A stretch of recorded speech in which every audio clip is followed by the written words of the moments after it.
going back beyond Iman. Yeah, Grace Jones was a pivotal point in my life. So she came to Texas. She came to Texas for a big event. Tell us the story, yeah. You ready?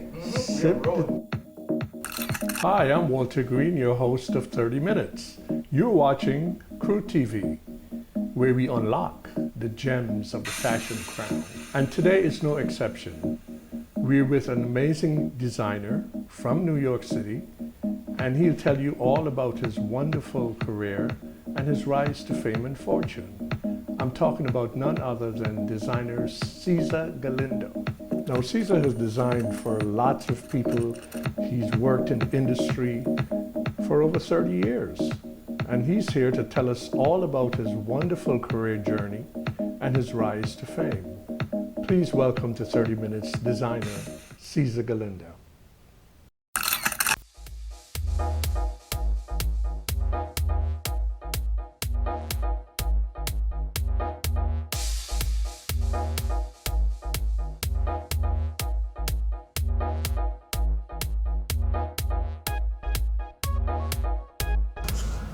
Who taught you to sketch? I've been sketching since, that's the first thing I actually started doing, was to sketch as a kid. I draw and paint. So I wanted to be a painter, and I realized that was going to be like the starving artist situation. It's a lot of work, actually, you know? So this dress, I have to make sure that I draw it this way now and actually do a flat drawing, because when I hand this over and I do the patterns for this, I have to be able to let the seamstress understand what this means, and it all reflects back to this, and I'm mitering all my stripes, so it creates another design element to the dress.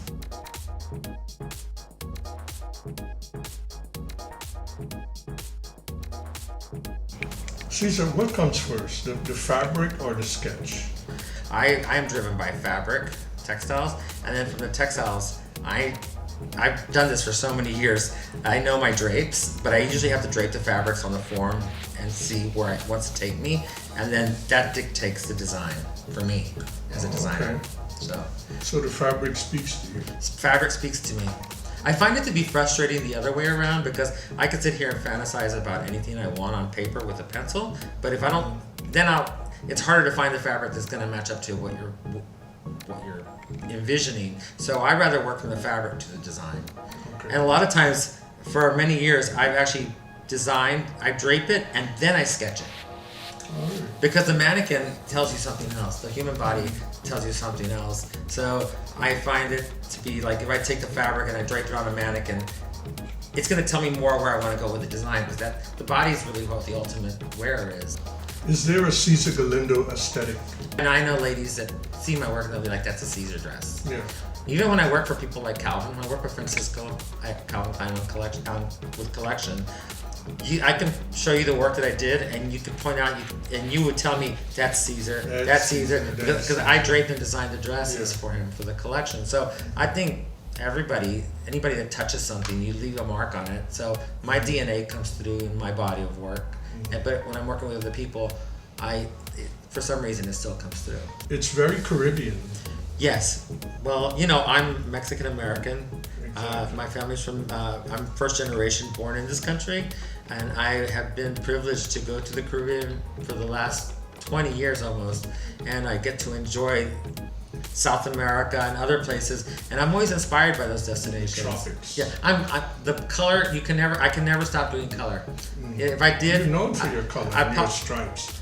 I once did a collection that was all dark blacks and whites, and someone asked me if I was depressed. And I was like, no, I'm not depressed. And they're like, where's the color? We want to see the color of Caesar's color. So it's something that's a part of who I am, where I come from, and where I've gotten to travel and be inspired by. So it's a continuation. And like you said, this reminds you of me. So It's like it's part of, I can't help it. I'm excited because we're coming out of this COVID situation that we've all lived through, and I'm lucky to still be alive to talk about it.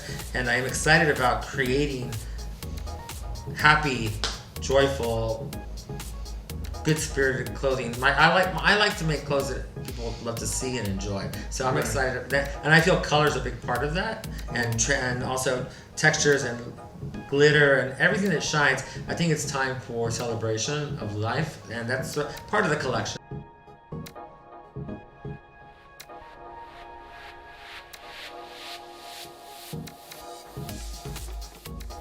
How did you get started in fashion? I got started in fashion as a child.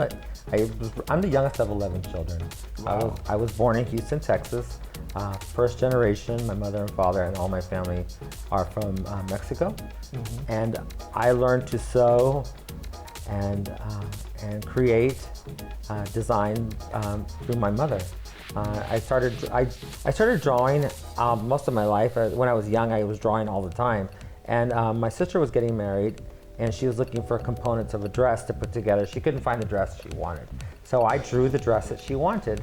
And then my other sister, Mercedes, put the dress together for her.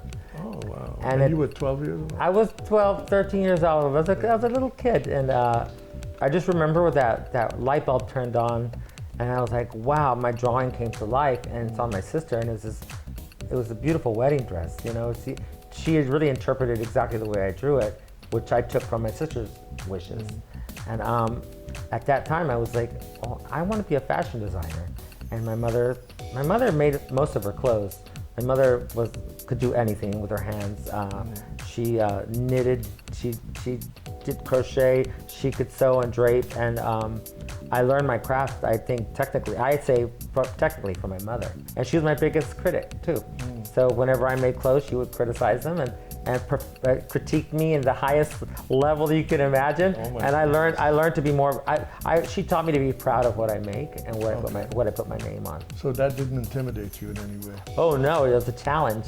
It was like, I actually used to go home, my mother and father aren't with me anymore, but when I used to go home, and I would take an extra suitcase with just clothes that I designed and made, and I would do a show for my mother, and she would sit there and cry. And because she would see the quality of the work. I would take it home because I wanted to show her what I was doing, because I wanted her to be proud of me. You've been blessed to have worked with some of the top designers, where you honed your skills, I would imagine. I worked for Lamb with Gwen Stefani. I worked for Dolce & Gabbana for 9 years. I worked for them doing celebrity, worked for them for tours, and I got to work with so many incredible musical artists like Missy Elliott, Madonna, Mary J. Blige, and you know, and I was developing wardrobes for tours. And I've worked for like Levi's also. I worked for a high and low, but I really have had the opportunity to just create work. My first job that I got in New York was at Say Cashmere, and I got the job of a showroom manager, which my boss told me, Teresa, she goes, this isn't probably why you came to New York. You probably thought you were going to come work for some designer in a studio somewhere. She goes, but working in the showroom, you're going to learn how to present, speak the language, and sell the product, and speak to the customer base, because every buyer, the top buyer, is going to come to these doors, and you're going to learn how to work with these people. She goes, you can create all you want, but if you don't know how to sell yourself and sell your work and present your work, what is it worth? And my mother was ill. I went home, and I just remember seeing her there, and I was like, why did I move to New York? Why did I leave my mother and my father? You know, why did I leave my family? I left my family for my career as a designer. So I came back, I gave them my notice, and I started my collection. The people that I was working with, editors from Elle, Vogue, everybody you can imagine, and were asking me, well, where are you going? I said, well, I'm gonna start my own line. So Tara Kaplan from Elle magazine at that time goes, when you're ready, let me know what you're doing, and we want to see.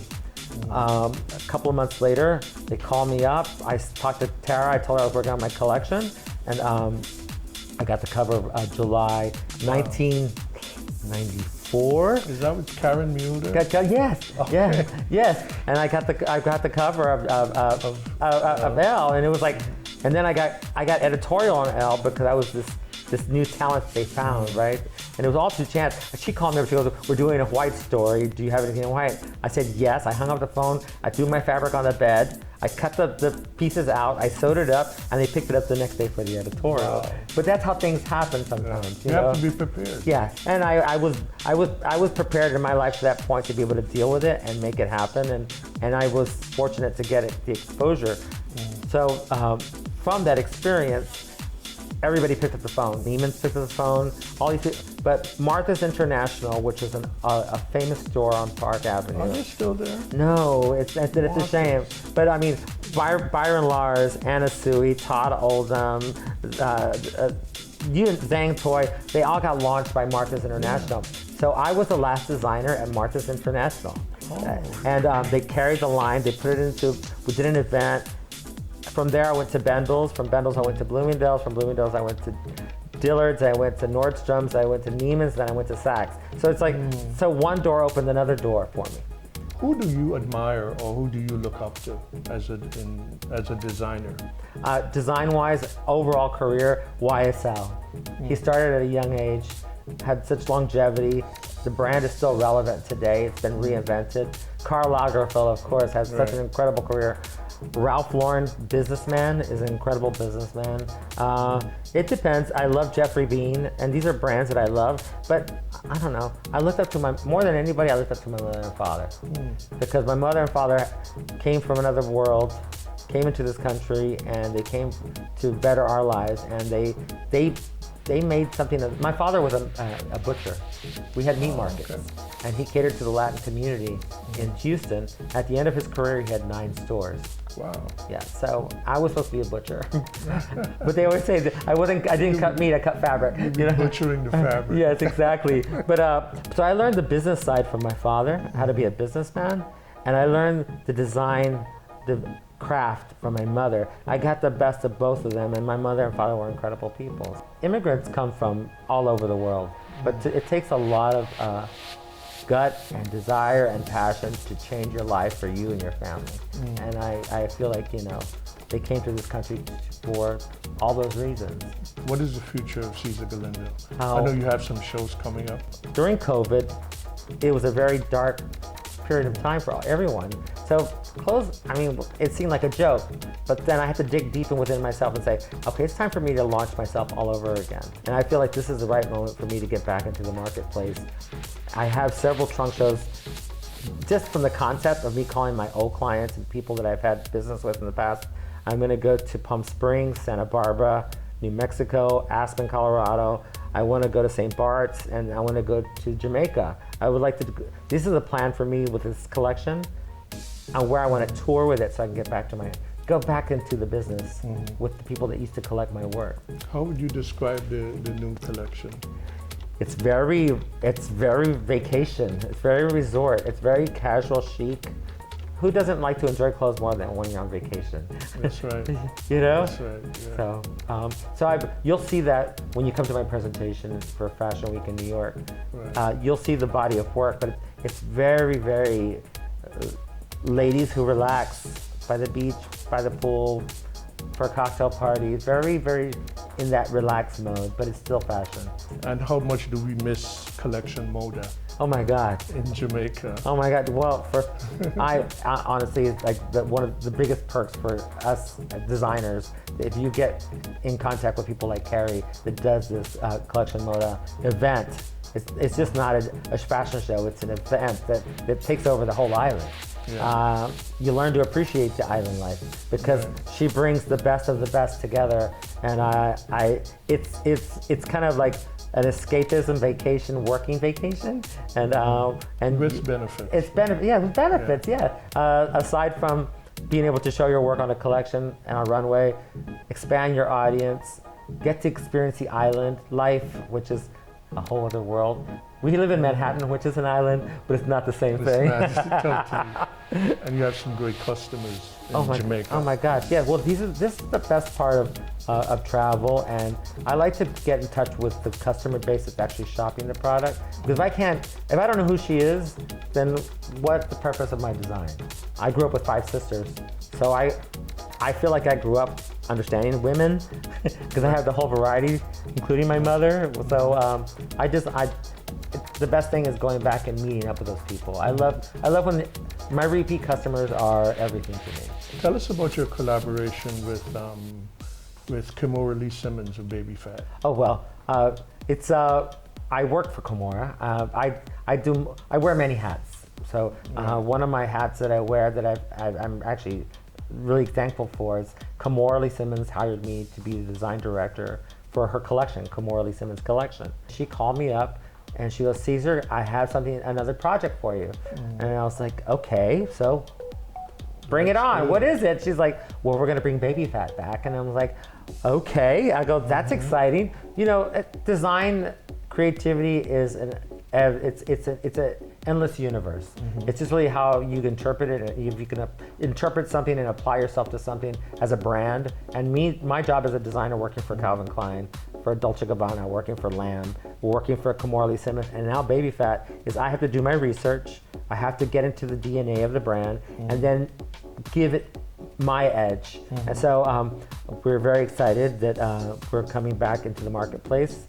Baby Fat will be launched for holiday December 1st at Macy's. Oh, wow. It's a nice collection and it's a throwback, but it's also a moving forward of the brand. Right. And Aoki and Ming, her daughters, and Kamora are all brand ambassadors. Oh, okay. So we have a big demographics of it's the mother, it's the daughter, and the granddaughter. You know, so it's like it's a cross generation of brand accessibility to the person's, to their personalities. So we're excited about it. I love, first of all, most importantly, I love working for Kamora. So. How different is the Baby Fat line from Cesar Galindo's line? Oh, well, you know what? Mine has a more singular narrative as far as the customer base. Right. Mine's a little bit more elevated as far as design goes. I don't sell to big box meaning Macy's and the Dillards. Right. I'm more into I like to do business with my collection in a more mom and pop boutique, more specific customer base, and the price points are totally different. Baby Fat collection goes from size 2 to 3X. 3X, Yes. right. And my work is at certain points it's couture. It's custom made for your body type. Right, right. When I was a teenager, you know, of course, I was socializing in the clubs, maybe a little younger than most people did. Right. And they have this thing called a Mardi Gras finale party, which is at the end of Mardi Gras. All of Texas, Louisiana, the southern states celebrate this. And the local club had Grace Jones coming for the Mardi Gras finale party. So I knew the owner of the club, and I knew the ins and outs, and I put together 3 dresses for her. I packaged it in a beautiful box. I made some jewelry. I was so young, right? I dropped it off. They put it in her dressing room. So then the show is over, and this incredible show that she put on. And I get a tap on my shoulder, and they're like, "She wants to meet you." And I was like, "Oh my God!" My hair's standing up, thinking about it right now. And I was like, "Oh my God!" So I went backstage, and she's like, "Oh my God!" And there's a famous her assistant used to do her makeup. His name was Angelo Colon. If you look at Antonio Lopez's illustrations, this is fashion history. A lot of the illustrations of Grace Jones and the male figure is Angelo Colon. I didn't know this. Oh, okay. I learned this afterwards, right? But I spent 7 hours with Grace backstage in her dressing room. She asked people to leave. She tried to close on. It was carrying on, okay? And she's the first person that looked at me and goes, "What are you doing here? What are you doing here?" And I'm like, she goes, "You don't belong here, you belong in New York." She goes, "You should move to New York." And I was like, "Well, I don't know anybody there." And she's like, "Well, Angelo, get his information, blah, blah, blah." And I actually communicated with Angelo for years. And to this day, anytime I've ever seen Grace, and if I've been able to get close to her, she knows my name. I remember her. Actually, I follow her online, and she reacts to my responses. It's a, you know, life has the journey of life is very surreal sometimes. It turns out many years later, Roberto Novo, who cuts her hair, when she comes to New York, he cuts her hair. So there's degrees of separation. And honestly, that was a light bulb, a pivotal point in my life that someone told me that where I needed to go and what I needed to do. And somebody of that caliber. Sometimes you have to be aware of the blessings or the wisdom somebody's sharing with you when they say it to you. It might be a stranger. It might be the closest person to you, but it might be to somebody on the street. It's a message. It's a message, yes. So. And another famous New York celebrity, I wouldn't call the name, she wore the outfit and fainted on camera. Oh my gosh, so I have clients, and she's been one of my clients. I've made many clothes for her for different events, for her TV show, her talk show, and there was a Halloween party. It was a Statue of Liberty costume, and she fell out. Everybody knows. Well, we never said her name, but She was wearing Cesar Galindo. she was wearing me. I made many original pieces for her, and that was just a sad day for her, and the whole experience was quite frightening actually, because it was live television. Yeah, and it was. But God bless her. She's made it through her darkness, and she's coming out, and she's a powerhouse. I've been privileged to work with some incredible artists. I got introduced to Shaka Khan, and I did her whole world tour. She toured with Prince, and she was the opening act for Prince, and did this amazing tour. But I got commissioned to design all the wardrobe for her. Wow. And I've had the privilege of having her sing to me in a hotel room, and we became friends, and she's an incredible person. Wow. And anytime Shaka's around and I'm able to get close to her, I end up privately hanging out with her by herself. Yeah. I know her mother, I know her sister, and it's like you don't realize the blessings you have whenever you're in the presence of greatness. Yeah. And they're singing to you, and it's a private performance. So yeah, and she's a wonderful person. I got to work with Iman, did a reality show called The Fashion Show on Bravo. I remember that show. And I got called by a casting agent. They're like, well, what is this? I already have my career going, a business going. We were in probably the worst recession we were going into, and business was really bad. And I asked them, I'll go, who's hosting it? Kelly Rowland hosted it the season before. Mm-hmm. So they were like, it's Iman. And I was like, that's all you gotta say. Right. What do I need to do? So fast forward, we do this thing with Housing Works and Fashion for Action. It's a yearly thing. Mm-hmm. And she was a host for it, and I went. And I was like, she goes, Cesar. And I was like, oh my God. It's like, it just, you know what? There's memories that you hold on to and you cherish. Yeah. And they're just connections in life that you have. And I've been blessed to have some incredible experiences with incredible people to work with. We're blessed to have you on Crew TV. Oh, thank you so much for having me. 30 Minutes will now take a look at an iconic bridal brand, Toshiba Couture, which was designed by Yemi Osunkoya, who opened the first standalone bridal atelier in partnership with the luxurious Intercontinental New York Barclay Hotel. This heralds the first bridal suite on this property. Let's take a look.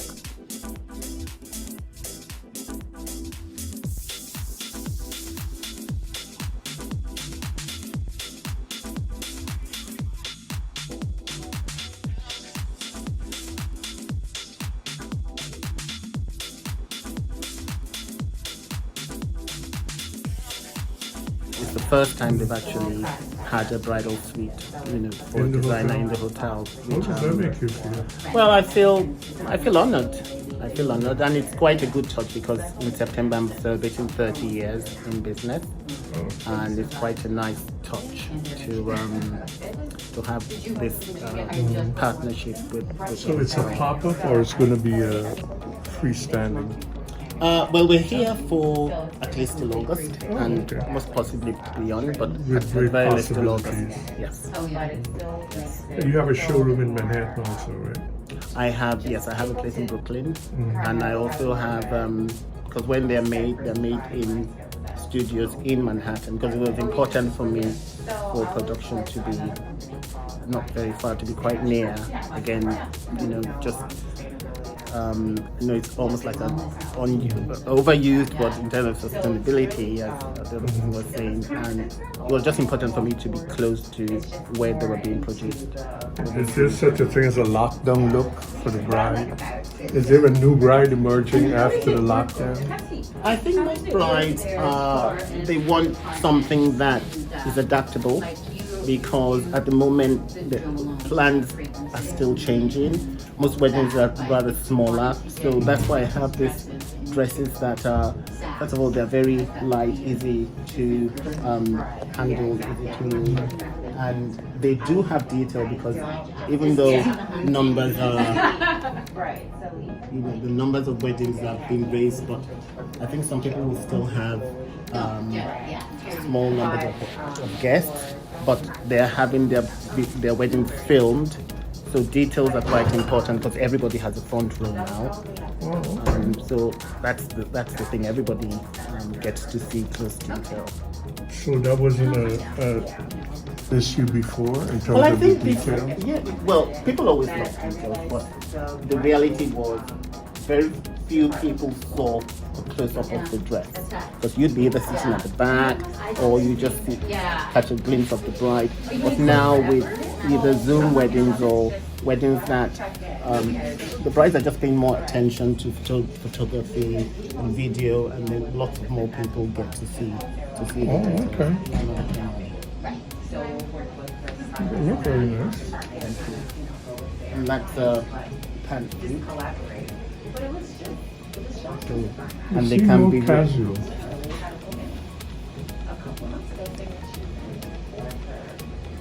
Avoid the train. Yes, but then to do with intimate settings, and they can have a train if you want. That's the thing. We have something for everybody. Oh, okay. You Oh, can this still is have the good. drama, but and then there are the separates that can be worn in different ways. This top and this top and this top can go with that skirt. They could also go with the pants. So there's some versatility there. Interesting. Good So luck if you with go it. to Thank you very much.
Thank you for joining us for this episode of 30 Minutes.